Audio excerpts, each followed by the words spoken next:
Jika dilihat dari kejauhan, perang ini tidak lagi bergerak seperti konflik konvensional. Ia lebih mirip sistem yang terus menguji batas dirinya sendiri dan perlahan mulai menunjukkan titik lemah yang sama berulang kali. Salah satu titik itu muncul dari arah yang tidak sepenuhnya terduga. Ekonomi pertahanan.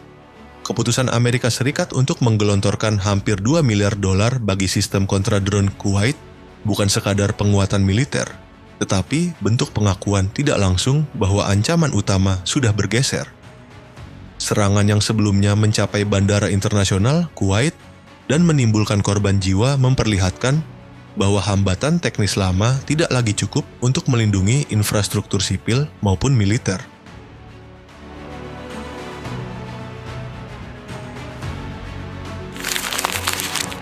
Namun gambaran yang lebih luas justru terlihat dari bagaimana operasi udara dijalankan.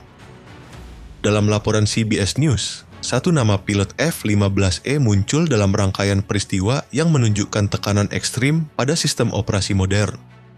Bukan dalam satu pertempuran tunggal, melainkan dalam rangkaian kejadian yang saling tidak berkaitan secara langsung, tetapi berada dalam satu lingkungan operasi yang sama.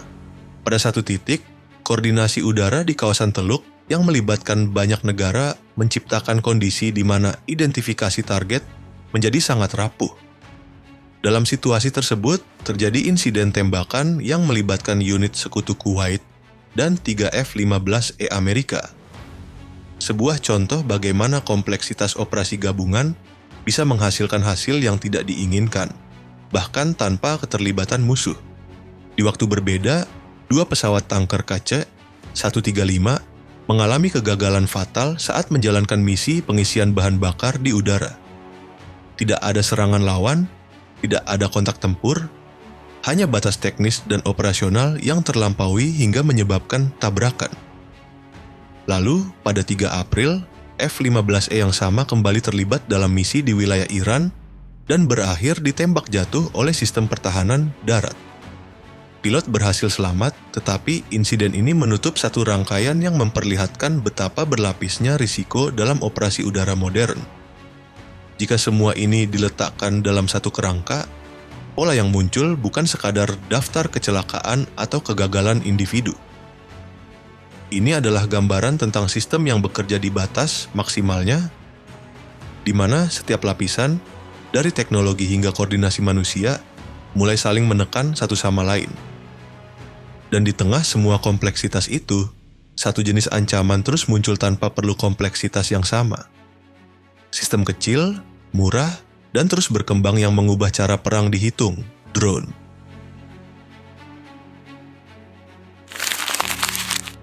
Ada asumsi lama yang selama bertahun-tahun tidak benar-benar diuji di medan perang skala penuh.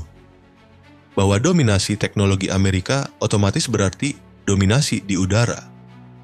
Perang Iran mengganggu asumsi itu dari akarnya.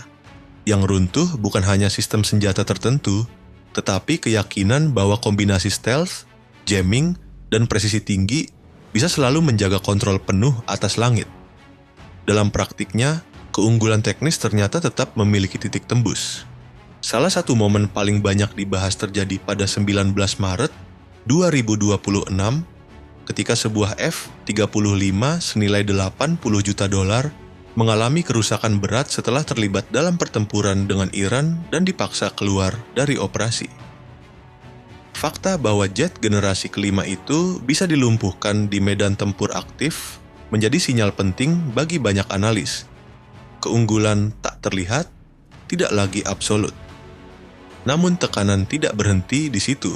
Sebuah GBU-57, bom penghancur bunker seberat 13 ton senilai sekitar $3 juta, ditemukan di wilayah Iran dalam kondisi tidak meledak setelah digunakan dalam operasi. Senjata yang dirancang untuk menembus fasilitas bawah tanah paling dalam justru gagal menjalankan fungsi dasarnya dan dalam beberapa laporan teknis disebut berpotensi dianalisis ulang oleh pihak Iran. Di level sistemik, pukulan yang lebih serius datang dari E-3G AWACS, pesawat komando dan radar udara bernilai sekitar $270 juta. Kehilangannya akibat serangan di pangkalan kawasan Teluk menciptakan efek langsung pada kemampuan koordinasi udara Amerika. Dalam beberapa jam, operasi harus berjalan dengan visibilitas yang jauh lebih terbatas, mengandalkan sistem cadangan yang tidak dirancang untuk intensitas sebesar itu. Jika dilihat satu persatu, insiden ini bisa dianggap sebagai variasi risiko perang modern. Tetapi jika digabungkan, mereka menunjukkan pola yang lebih konsisten. Teknologi yang dirancang untuk memastikan kontrol justru menunjukkan batasnya ketika dihadapkan pada lingkungan tempur yang dinamis dan berlapis.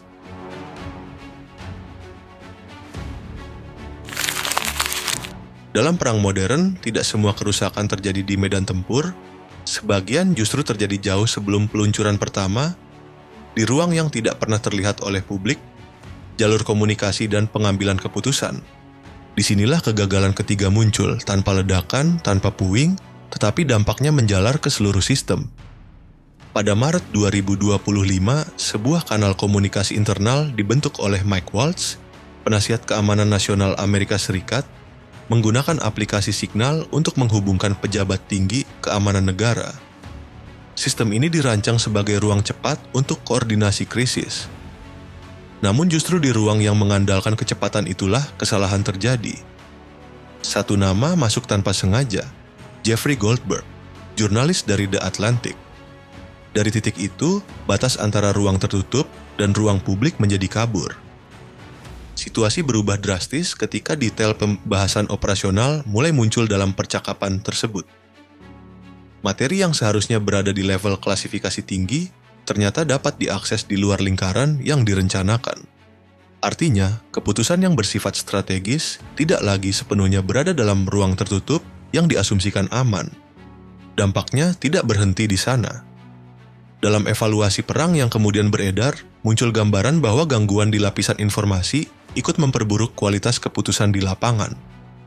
Dalam periode konflik yang berlangsung beberapa minggu, tercatat 15 personel militer AS tewas, dengan total biaya operasi mencapai sekitar 31 miliar dolar. Di Washington, tekanan tidak hanya muncul dari luar, tetapi juga dari dalam struktur kekuasaan. Dalam beberapa kesempatan publik, Donald Trump mulai menyinggung ketegangan internal yang terjadi di balik operasi militer yang sedang berjalan, memperlihatkan bahwa beban perang tidak hanya berada di garis depan, tetapi juga di ruang politik. Tidak lama setelah itu, perubahan besar terjadi di dalam rantai komando. Sejumlah pejabat tinggi diganti atau diberhentikan saat operasi masih berlangsung. Pergantian ini mencakup posisi strategis di Angkatan Darat, Angkatan Laut, hingga komando regional, sementara beberapa pejabat intelijen memilih mundur dengan alasan ketidaksepakatan terhadap arah perang. Yang membuat situasi ini semakin tajam adalah fakta bahwa sebagian dari mereka merupakan pilihan langsung dari pimpinan politik yang sama. Ini menandakan bahwa pergeseran bukan hanya terjadi di tingkat operasional, tetapi juga di tingkat kepercayaan internal. Pada akhirnya, kegagalan ini tidak terjadi karena satu serangan musuh, tetapi karena sesuatu yang lebih sulit dikendalikan. Informasi yang bergerak lebih cepat daripada sistem yang seharusnya menjaganya.